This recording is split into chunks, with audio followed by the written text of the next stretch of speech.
ಎಲ್ಲರಿಗೂ ನಮಸ್ಕಾರ. ನಾನು ಇವತ್ತು ಈ ವಿಡಿಯೋದಲ್ಲಿ 10ನೇ ತರಗತಿಯ ವಿಜ್ಞಾನ ವಿಷಯಕ್ಕೆ ಸಂಬಂಧಪಟ್ಟ ಹಾಗೆ ಚಾಪ್ಟರ್ ವೈಸ್ ಇಂಪಾರ್ಟೆಂಟ್ ಕ್ವಶನ್ಸ್ ಹಾಗೂ ಆನ್ಸರ್ಗಳನ್ನು ಡಿಸ್ಕಸ್ ಮಾಡ್ತೀನಿ. ಹಾಗೆ ನಮ್ಮ ಚಾನಲ್ ಹೊಸದಾಗಿ ಭೇಟಿ ನೀಡಿದರೆ ದಯವಿಟ್ಟು ಸಬ್ಸ್ಕ್ರೈಬ್ ಮಾಡಿಕೊಳ್ಳೋ ಮೂಲಕ ಸಪೋರ್ಟ್ ಮಾಡಿ. ಹಾಗೆ ನಿಮ್ಮ ಫ್ರೆಂಡ್ಸ್ಗೂ ಶೇರ್ ಮಾಡಿ, ಕಮೆಂಟ್ ಮಾಡಿ, ಲೈಕ್ ಮಾಡಿ. ಬನ್ನಿ ವಿಡಿಯೋ ಶುರು ಮಾಡೋಣ. ಮೊದಲನೇ ಅಧ್ಯಾಯ ರಾಸಾಯನಿಕ ಕ್ರಿಯೆಗಳು ಮತ್ತು ಸಮೀಕರಣಗಳು. ಹಾಗೆ ಪ್ರಶ್ನೆ 1, ರಾಸಾಯನಿಕ ಕ್ರಿಯೆಗಳ ವಿಧಗಳ ತಿಳಿಸಿ ಅಂತ ಕೇಳ್ತಾರೆ. ಸಂಯೋಗ ಕ್ರಿಯೆ, ವಿಭಜನೆ ಕ್ರಿಯೆ, ಸ್ಥಾನಪಲ್ಲಟ ಕ್ರಿಯೆ, ದ್ವಿಸ್ಥಾನಪಲ್ಲಟ ಕ್ರಿಯೆ. ಸಂಯೋಗ ಕ್ರಿಯೆ ಎಂದರೆ ಎರಡು ಅಥವಾ ಹೆಚ್ಚು ವಸ್ತುಗಳು ಸಂಯೋಗವಾಗಿ ಒಂದೇ ಹೊಸ ಉತ್ಪನ್ನ ಉಂಟಾಗುತ್ತದೆ. ಈ ಕ್ರಿಯೆಗೆ ಸಂಯೋಗ ಕ್ರಿಯೆ ಅಂತ ಕರಿತೀವಿ. ಉದಾಹರಣೆಗೆ carbon plus oxygen equal to carbon dioxide. ಹಾಗೆ ವಿಭಜನೆ ಕ್ರಿಯೆ. ವಿಭಜನೆ ಕ್ರಿಯೆ ಎಂದರೆ ಒಂದು ವಸ್ತು ವಿಭಜನೆಗೊಂಡು ಎರಡು ಅಥವಾ ಹೆಚ್ಚು ವಸ್ತುಗಳನ್ನು ಉಂಟು ಮಾಡುತ್ತದೆ. ಈ ಕ್ರಿಯೆಗೆ ವಿಭಜನೆ ಕ್ರಿಯೆ ಅಂತ ಕರೀತಾರೆ. ಉದಾಹರಣೆಗೆ 2FeSO4 equal to Fe2O3 plus SO2.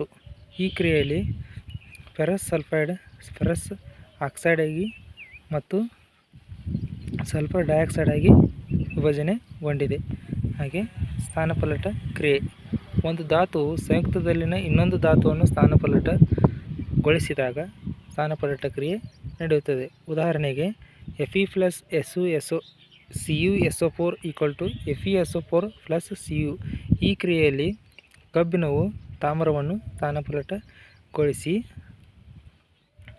Ferrous sulphide ಆಗಿ ಪರಿವರ್ತನೆ ಹೊಂದಿದೆ. ಹಾಗೆ ದ್ವಿಸ್ಥಾನಪಲ್ಲಟ ಕ್ರಿಯೆ. ಎರಡು ವಿಭಿನ್ನ ಅಣುಗಳು ಅಥವಾ ಅಯಾನುಗಳು ವಿನಿಮಯಗೊಳ್ಳುವ ಕ್ರಿಯೆಗೆ ದ್ವಿಸ್ಥಾನಪಲ್ಲಟ ಕ್ರಿಯೆ ಅಂತ ಕರಿತೀವಿ. ಉದಾಹರಣೆಗೆ Na2SO4 plus BaCl2 equal to BaSO4 plus 2NaCl. ಹಾಗೆ ಪ್ರಶ್ನೆ 2, ಬಹಿರುಷ್ಣಕ ಮತ್ತು ಅಂತರುಷ್ಣಕ ಕ್ರಿಯೆಗಳು ಎಂದರೇನು? ಬಹಿರುಷ್ಣಕ ಕ್ರಿಯೆ ಉತ್ಪನ್ನಗಳೊಂದಿಗೆ ಉಷ್ಣ ಬಿಡುಗಡೆಯಾಗುವ ಕ್ರಿಯೆಗಳಿಗೆ ಬಹಿರುಷ್ಣಕ ಕ್ರಿಯೆಗಳು ಅಂತ ಕರಿತೀವಿ. ಹಾಗೆ ಅಂತರುಷ್ಣಕ ಕ್ರಿಯೆ ಎಂದರೇನು? ಶಕ್ತಿ ಹೀರಿಕೆಯಾಗುವ ಕ್ರಿಯೆಗೆ ನಾವು ಅಂತರುಷ್ಣಕ ಕ್ರಿಯೆ ಅಂತ ಕರಿತೀವಿ. ಹಾಗೆ ಪ್ರಶ್ನೆ 3, ಉತ್ಕರ್ಷಣ ಮತ್ತು ಅಪಕರ್ಷಣ ಕ್ರಿಯೆಗಳು ಎಂದರೇನು? ಉತ್ಕರ್ಷಣ ಎಂದರೆ ವಸ್ತು ಆಕ್ಸಿಜನ್ ಪಡೆದುಕೊಳ್ಳುವುದು ಅಥವಾ ಹೈಡ್ರೋಜನ್ ಕಳೆದುಕೊಳ್ಳುವುದನ್ನು ಉತ್ಕರ್ಷಣ ಅಂತ ಕರೆಯುತ್ತಾರೆ.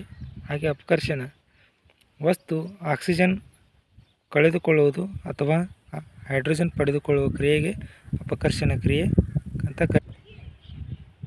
ಪ್ರಶ್ನೆ 4, ಕೆಳಗಿನ ರಾಸಾಯನಿಕ ಕ್ರಿಯೆಯಲ್ಲಿ ಉತ್ಕರ್ಷಣ ಮತ್ತು ಅಪಕರ್ಷಣಗೊಂಡಿರುವ ವಸ್ತುಗಳನ್ನು ಗುರುತಿಸಿ ಅಂತ ಕೇಳ್ತಾರೆ. ಇದು 2024ರ ವಾರ್ಷಿಕ ಪರೀಕ್ಷೆಯಲ್ಲಿ ಕೇಳಿರುವ ಪ್ರಶ್ನೆ.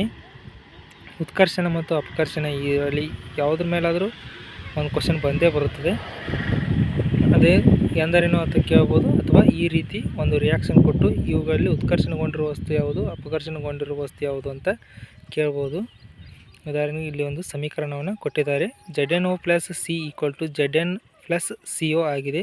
ಇಲ್ಲಿ ಜಿಂಕ್ ಆಕ್ಸೈಡು ಪ್ಲಸ್ ಕಾರ್ಬನ್ನೊಂದಿಗೆ ಸೇರಿ ಜಿಂಕ್ ಹಾಗೂ ಕಾರ್ಬನ್ ಮೊನಾಕ್ಸೈಡ್ ಆಗಿ ಪರಿವರ್ತನೆಯನ್ನುಗೊಂಡಿದೆ.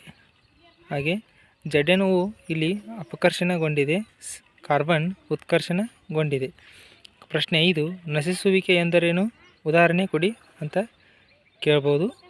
ಲೋಹವು ತನ್ನ ಸುತ್ತಲಿನ ವಸ್ತುಗಳಾದ ತೇವಾಂಶ, ಆಮ್ಲಗಳು ಇತ್ಯಾದಿಗಳಿಂದ ಆಕ್ರಮಿಸಲ್ಪಟ್ಟಾಗ ಅದು ನಶಿಸುವಿಕೆಗೆ ಒಳಗಾಗುತ್ತದೆ. ಈ ಕ್ರಿಯೆಗೆ ನಶಿಸುವಿಕೆ ಎನ್ನುವರು. ಉದಾಹರಣೆಗೆ ಬೆಳ್ಳಿಯ ಮೇಲಿನ ಕಪ್ಪು ಲೇಪನ ಮತ್ತು ತಾಮ್ರದ ಮೇಲಿನ ಹಸಿರು ಲೇಪನ ನೀವು ನೋಡಿರ್ತೀರ. ಹಾಗೆ ಪ್ರಶ್ನೆ 6, ಕಮ್ಮಟುವಿಕೆ ಎಂದರೇನು? ಇದನ್ನು ತಡೆಗಟ್ಟುವ ವಿಧಾನಗಳನ್ನು ತಿಳಿಸಿ ಅಂತ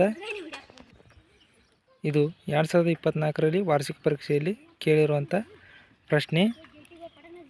ಈ ಉತ್ತರ ಕೂಡ ಆಫೀಷಿಯಲ್ ಕೀ ಆನ್ಸರಿಂದ ಬಂದಿರುವಂಥ ಉತ್ತರಗಳು.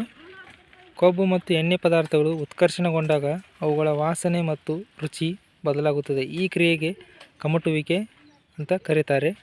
ಹಾಗೆ ಕಮ್ಮಟುವಿಕೆಯನ್ನು ತಡೆಗಟ್ಟುವ ವಿಧಾನಗಳು. ಆಹಾರ ಪದಾರ್ಥಗಳಿಗೆ ಉತ್ಕರ್ಷಣೆ ತಡೆಗಟ್ಟುವ ವಸ್ತುಗಳನ್ನು ಅಂದರೆ ಪ್ರತಿ ಉತ್ಕರ್ಷಕಗಳನ್ನು ಸೇರಿಸುವುದು. ಆಹಾರ ಪದಾರ್ಥಗಳನ್ನು ಗಾಳಿ ಪ್ರವೇಶಿಸದ ಸಂಗ್ರಾಹಕಗಳಲ್ಲಿ ಸೇರಿಸುವುದು.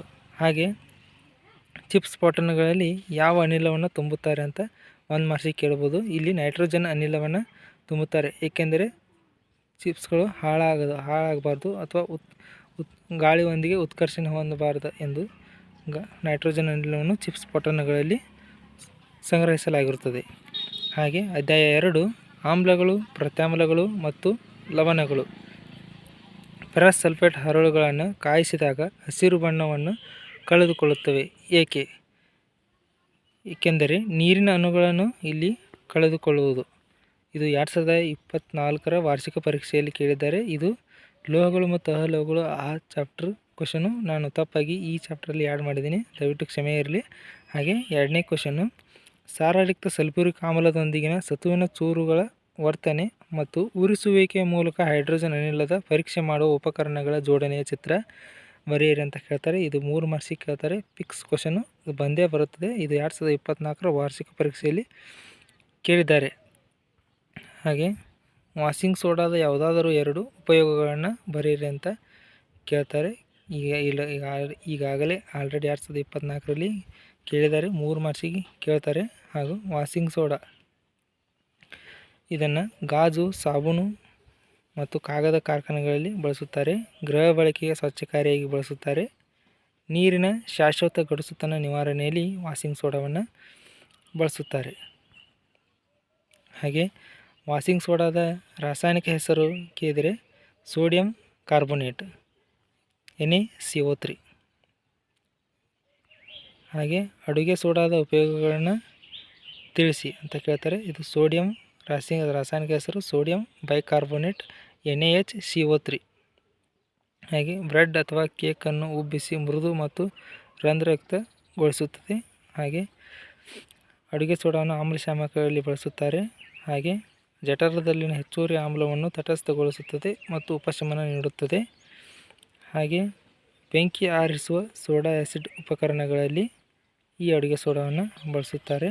ಹಾಗೆ ಪ್ರಶ್ನೆ 5, ವಸ್ತುಗಳ ಆಮ್ಲೀಯ ಮತ್ತು ಪ್ರತ್ಯಾಮ್ಲೀಯ ಸ್ವಭಾವಗಳಿಗೆ ಕಾರಣವಾದ ಅಯಾನುಗಳನ್ನು ಬರೆಯಿರಿ ಅಂತ ಕೇಳ್ತಾರೆ. ಇದು 2023ರ ವಾರ್ಷಿಕ ಪರೀಕ್ಷೆಯಲ್ಲಿ ಕೇಳಿರುವಂಥ ಪ್ರಶ್ನೆ. ವಸ್ತುಗಳು ಆಮ್ಲೀಯವಾಗಿವೆ ಎಂದು ಪರಿಗಣಿಸಬೇಕಾದರೆ ಅವು H+ ಅಥವಾ H3O+ ಹೈಡ್ರೋಜನ್ ಅಥವಾ ಹೈಡ್ರೋನಿಯಂ ಸ್ವಭಾವವನ್ನು ಹೊಂದಿರುತ್ತವೆ. ಹಾಗೆ ಪ್ರತ್ಯಾಮ್ಲೀಯ ಸ್ವಭಾವಗಳನ್ನು ಹೊಂದಿದ್ದರೆ ಅವು OH- ಹಾಯ್ಡ್ರಾಕ್ಸಿಲ್ ಹೈಡ್ರಾಕ್ಸೈಡ್ ಸ್ವಭಾವವನ್ನು ಹೊಂದಿರುತ್ತಾರೆ. ಇವುಗಳಲ್ಲಿ ನೀವು ಯಾವುದಾದರೂ ಒಂದನ್ನು ಬರೆದರೆ ನಿಮಗೆ 1 ಅಂಕ ಸಿಗುತ್ತದೆ. ಹಾಗೆ ಪ್ರಶ್ನೆ 6, ಚಲುವೆ ಪುಡಿಯ ತಯಾರಿಕೆಯನ್ನು ವಿವರಿಸಿ ಮತ್ತು 2 ಉಪಯೋಗಗಳನ್ನು ಬರೆಯಿರಿ ಅಂತ ಕೇಳ್ತಾರೆ. ಇದು 2023ರಲ್ಲಿ ಕೇಳಿರುವಂಥ ಪ್ರಶ್ನೆ. ಹಾಗೆ ಶುಷ್ಕ ಅರಳಿದ ಸುಣ್ಣದೊಂದಿಗಿನ ಕ್ಲೋರಿನ್ ವರ್ತನೆಯಿಂದ ಚಲುವೆ ಪುಡಿಯನ್ನು ತಯಾರಿಸಲಾಗುತ್ತದೆ. ಸಮೀಕರಣ CA OH 2 + Cl2 = CaOCl2 + H2. ಈ ಕ್ರಿಯೆಯಲ್ಲಿ ವಾಟರ್ ಬಿಡುಗಡೆಯಾಗುತ್ತದೆ. ಹಾಗೆ ಚಲುವೆ ಪುಡಿಯ ರಾಸಾಯನಿಕ ಉಪಯೋಗಗಳು. ಲಾಂಡ್ರಿಯಲ್ಲಿ ತೊಳೆದ ಬಟ್ಟೆಗೆ ಬಿಳುಪು ನೀಡಲು ಚಲುವೆ ಪುಡಿಯನ್ನು ಬಳಸುತ್ತಾರೆ. ಹಾಗೆ ರಾಸಾಯನಿಕ ಕ್ರಿಯೆಗಳಲ್ಲಿ ಉತ್ಕರ್ಷಣಕಾರಿಯಾಗಿ ಬಳಸುತ್ತಾರೆ.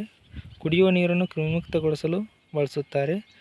ಹಾಗೂ ಸೋಂಕುನಾಶಕವಾಗಿ ಈ ಚಲುವೆ ಪುಡಿಯನ್ನು ಬಳಸುತ್ತಾರೆ. ಹಾಗೆ ಪ್ರಶ್ನೆ 7, ಪ್ರಬಲ ಸೋಡಿಯಂ ಹೈಡ್ರಾಕ್ಸೈಡ್ ದ್ರಾವಣವನ್ನು ಪ್ರಬಲ ಹೈಡ್ರೋಕ್ಲೋರಿಕ್ ಆಮ್ಲದ ದ್ರಾವಣಕ್ಕೆ ಸೇರಿಸಲಾಗಿದೆ. ಇಲ್ಲಿ ಉಂಟಾದ ಲವಣ ದ್ರಾವಣದ ಸ್ವಭಾವವೇನು? ಈ ಕ್ರಿಯೆಗೆ ಸರಿದೂಗಿಸಿದ ಸಮೀಕರಣವನ್ನು ಬರೆಯಿರಿ ಅಂತ ಕೇಳಿದರೆ ಇದು 2023ರಲ್ಲಿ ಕೇಳಿರುವ ಪ್ರಶ್ನೆ. ಹಾಗೆ ಈ ಕ್ರಿಯೆಯಲ್ಲಿ ಉಂಟಾದ ಲವಣದ ದ್ರಾವಣದ ಸ್ವಭಾವವು ಇದು ಒಂದು ತಟಸ್ಥ ದ್ರಾವಣವಾಗಿರುತ್ತದೆ. ಹಾಗೆ ಸರಿದೂಗಿಸಿದ ಸಮೀಕರಣ NaOH + HCl = NaCl + H2. ಈ ಕ್ರಿಯೆಯಲ್ಲಿ ಸೋಡಿಯಂ ಹೈಡ್ರಾಕ್ಸೈಡ್ ಮತ್ತು ಹೈಡ್ರೋಕ್ಲೋರಿಕ್ ಆ್ಯಸಿಡ್ ಸೇರಿ sodium chloride plus water formation ಆಗಿದೆ. ಹಾಗೆ ನಿಮಗೆ ಚಾಪ್ಟರ್ ವೈಸ್ ಕ್ಲಾಸ್ ಬೇಕಂದರೆ ನನಗೆ ಕಮೆಂಟ್ ಮಾಡಿ. ಹಾಗೆ ಇನ್ನೂ ಹೆಚ್ಚಿನ ವಿಡಿಯೋಗಾಗಿ ನಮ್ಮ ಚಾನಲನ್ನು ಸಬ್ಸ್ಕ್ರೈಬ್ ಮಾಡಿಕೊಳ್ಳೋ ಮೂಲಕ ಸಪೋರ್ಟ್ ಮಾಡಿ. ನಿಮ್ಮ ಫ್ರೆಂಡ್ಸ್ಗೂ ಶೇರ್ ಮಾಡಿ, ಲೈಕ್ ಮಾಡಿ, ಕಮೆಂಟ್ ಮಾಡಿ. ಹಾಗೆ ಹೆಚ್ಚಿನ ವಿಡಿಯೋಗಾಗಿ ಬೆಲ್ ಐಕನನ್ನು ಪ್ರೆಸ್ ಮಾಡಿ. ಎಲ್ಲರಿಗೂ ಒಳ್ಳೆಯದಾಗಲಿ. Thank you one and all.